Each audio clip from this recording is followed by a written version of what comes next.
Welcome to Xtranormal's Late Night Car Talk. Today we will talk about what energy sources move people around in today's automobile markets. Supporters for diesel, battery electric, and hybrid gasoline-electric vehicles will debunk myths about their respective modes of transportation. They will be pitting their cars against the gasoline-powered auto that has supported the American public for decades. Here to talk about the power of diesel is Chip. Chip, thank you for being here today. Thank you for letting me come on the show. Chip, tell me, why do you support diesel? Well, I like to work on cars. I enjoy having a car I can drive to work on weekdays and take a trip into the country on weekends.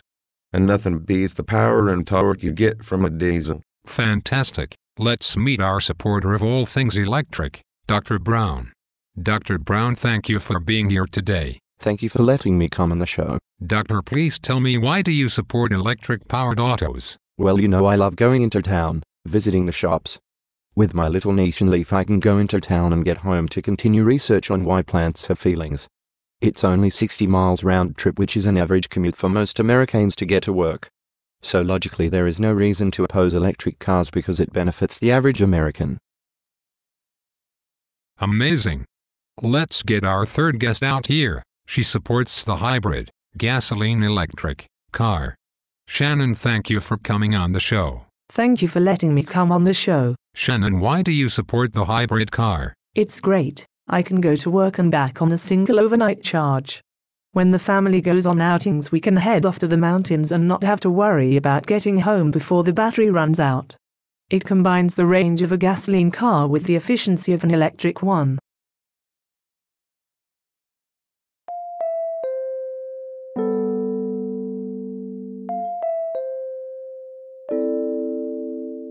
Welcome to Late Night Car Talk. If you're just tuning in, keep clicking, you'll find something eventually. Before we get into what you drive, let's talk about the technology you folks support. Chip, we will start with you. Well, the diesel engine has been around for about as long as the gasoline engine. The gasoline engine and the diesel engine have grown together in their fuel efficiency over the years. In recent years, the diesel engine has made major improvements in power and torque while retaining fuel economy. The world speed record for a full-size truck is in a diesel-powered truck. This technology is found in millions of semi-trucks. Diesel power is often used as a lifeline to support communities without electricity in remote regions, powering pumps to save flooded homes. Diesel is used to build highways and buildings. All the alternate sources of energy are built on the backs of diesel trucks. Diesel is here to stay. It has proven its worth with billions of miles driven across the U.S. and their untouchable reliability. That's great, Chip. It will be interesting to see how that big truck technology translates to a small car. Dr. Brown, please describe to the folks at home why you love your electric car. The great things about my plug-in electric car are that while driving down the road it produces no emissions and no exhaust noise. I can drive into town and back for less than $1. Electricity is by far the best means of transferring energy efficiently. Once electricity is produced, it is very cheap to deliver and easy to use. Thanks to recent developments in battery technology, they are now light enough to be practical. This technology is found in forklifts, mine equipment and other equipment used in areas with poor ventilation. Oh, and it is found in toy remote control cars. Fascinating.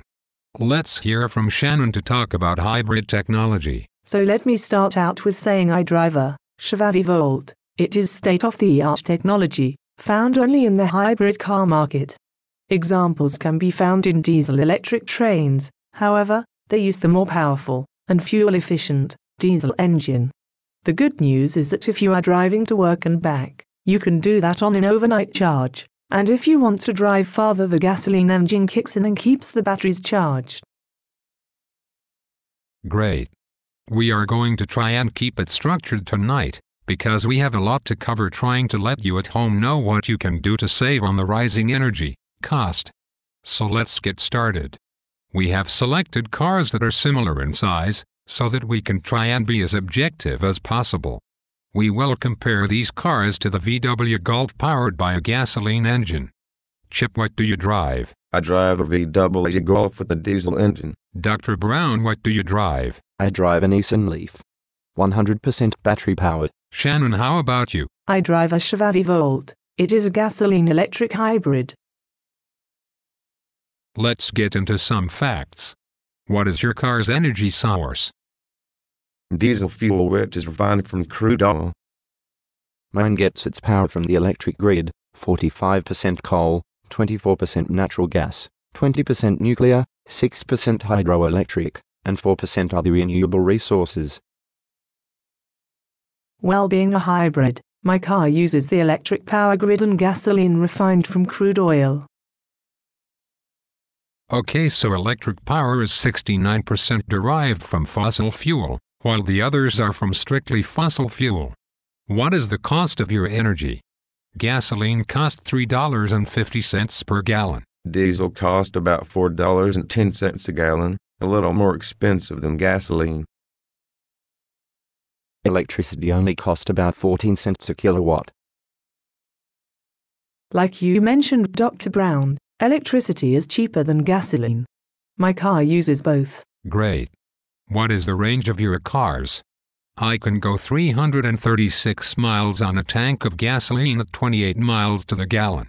And it only takes 10 minutes to refuel and go another 336 miles. I can go 528 miles on my 12-gallon tank of diesel that is 44 miles per gallon. Like yours, it only takes 10 minutes to refuel, and I'm ready to keep going. Well, I can only go 100 miles on a 7-hour charge, 22 kilowatt hours on the charger, but that's enough to go to work and back 5 days a week. It takes an 8-hour charge to get back to the 100-mile range. The first 40 miles is on battery power, 8 kilowatt hours on the charger, then it switches over to gasoline and continues till the 490-mile mark where you need to refuel. The battery takes a 7-hour charge before the efficient electric motor takes over. So the longest range is the diesel car. You car really drive that far between fill-ups? You bet. Okay, so with some quick math we know that the most expensive energy per mile is the gasoline car at 13 cents a mile. Third place goes to the hybrid, 3 cents a mile for the first 40 miles and 13 for the other 450 miles. Second place goes to the diesel car at 10 cents a mile. The winner, by a landslide, is the electric car at only 3 cents per mile. That's great information for the folks at home. What are some other ways that you can power your cars? Diversity in energy is in the news everywhere. I can use the renewable source ethanol, derived from corn. The only downside is that it cuts into the food source. Chip, what about you? My alternate fuel is biodiesel. We get it from waste oil used in cooking. It burns clean and efficiently. The only thing is your car's exhaust smells like French fries. Well, as you know, people are trying to increase the amount of non-fossil fuel electricity sources. You have already said everything I have to say. The hybrid car's alternate fuel is a mix of both the electric power grid and the corn-based fuel. Okay, I'm excited to hear how much it costs to get into these cars. Dr. Brown, with the cheapest car to power, how much does it cost to go out and buy? You can go right down to the dealership and pick up a Nissan Leaf for around $35,200. Wow, my gasoline-powered VW Golf only costs $18,000. That's almost half. Shannon, what is your investment?